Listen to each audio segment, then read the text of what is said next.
Cette actrice crève l'écran et tu veux en voir plus d'elle, tu ne sais pas par où commencer, pas de panique, le récap série-film est là. Et aujourd'hui, on parle de Helena Bonham Carter. Alors, accroche-toi bien, c'est parti.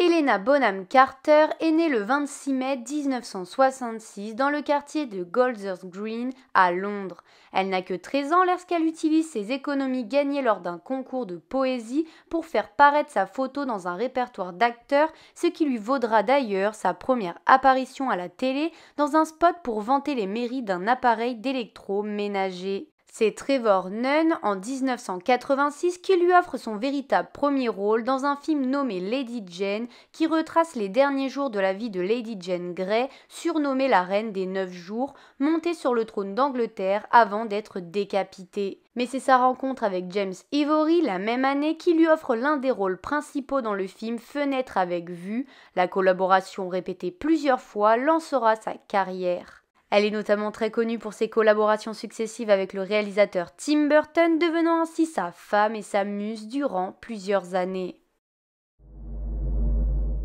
Comme toujours, ce top ne classe pas les films du meilleur au moins bon, il est subjectif et n'engage que nous. Il est ici pour vous donner surtout un panel de films de Helena Bonham Carter à regarder. Et on commence avec Howard's End, sorti en 1992. Dans l'Angleterre du début du XXe siècle, deux jeunes femmes fort émancipées, Margaret et Hélène, vont se lier d'amitié avec une famille traditionnelle, les Wilcox. La modernité des deux sœurs va créer des tensions et des drames chez les Wilcox, mais leurs destins sont maintenant liés. Un film où Helena nous délivre une belle performance. On continue avec Twelfth Night, sorti en 1996.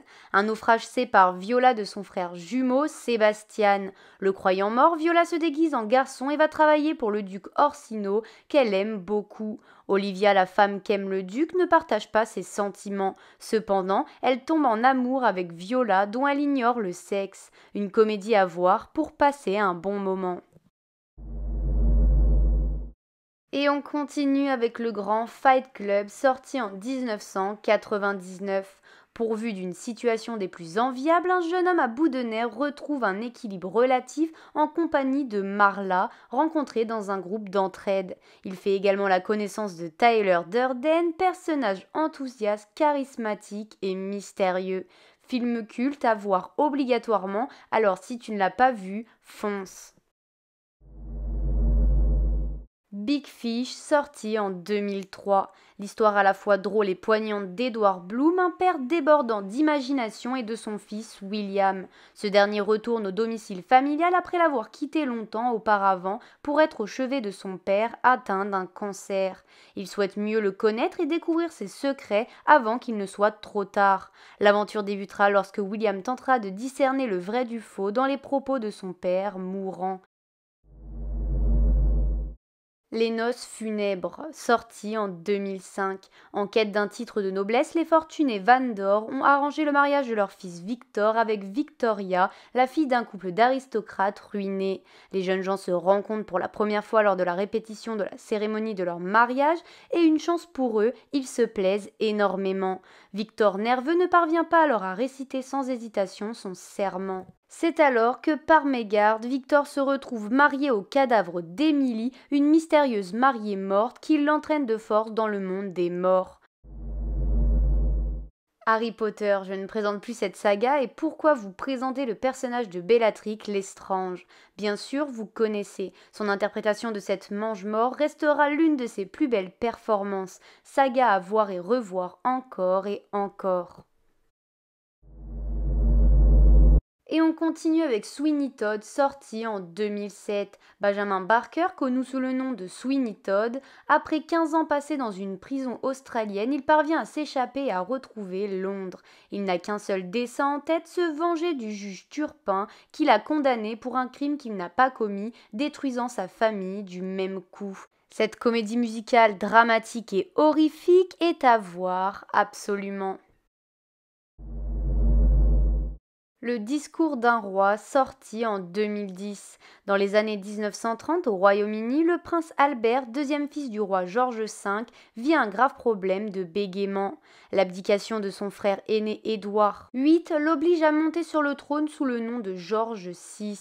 Or, le roi doit s'exprimer en public malgré son handicap. Sur l'insistance de sa femme, il rencontre Lionel Logue, orthophoniste australien, aux méthodes peu orthodoxes. Malgré les réticences du prince, la méthode de Logue fonctionne. Albert doit surmonter ses difficultés de langage pour prononcer en septembre 1939 le discours radiophonique d'entrée du Royaume-Uni dans la guerre contre l'Allemagne lors de la Seconde Guerre mondiale.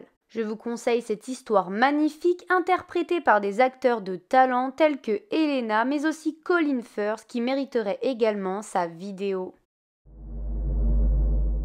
Et on passe à Alice au pays des merveilles, sortie en 2010. Alice, désormais âgée de 19 ans, retourne dans le monde fantastique qu'elle a découvert quand elle était enfant. Elle y retrouve ses amis, le lapin blanc et blanc bonnet, le loir, la chenille, le chat et bien entendu le chapelier fou. Alice s'embarque alors dans une aventure extraordinaire où elle accomplira son destin, mettre fin au règne de terreur de la Reine Rouge, notre chère Helena Bonham Carter. Un film que j'adore regarder.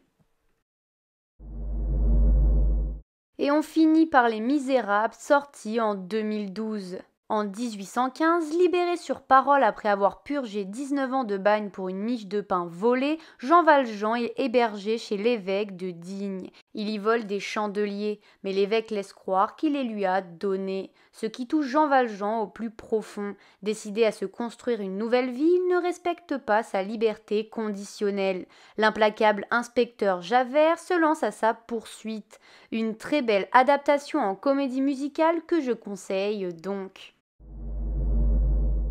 Passage obligé par les mentions spéciales. Mention spéciale donc pour le reste de Tim Burton que je n'ai pas cité, comme Dark Shadow, Charlie et la chocolaterie ou encore La planète des singes. Je vous conseille également Frankenstein, sorti en 1994, que j'ai beaucoup apprécié. À noter également son passage pour 2 saisons dans The Crown. Il y a tellement de films que j'ai eu du mal à ne pas tous les citer. N'hésite pas toi aussi à me dire tes films préférés de cette actrice. Et voilà, la vidéo est terminée, j'espère que ça t'a plu et aidé. N'hésite pas à lâcher un pouce en l'air ou à t'abonner si le concept te plaît. En tout cas, on se retrouve une prochaine fois pour une nouvelle vidéo. À plus!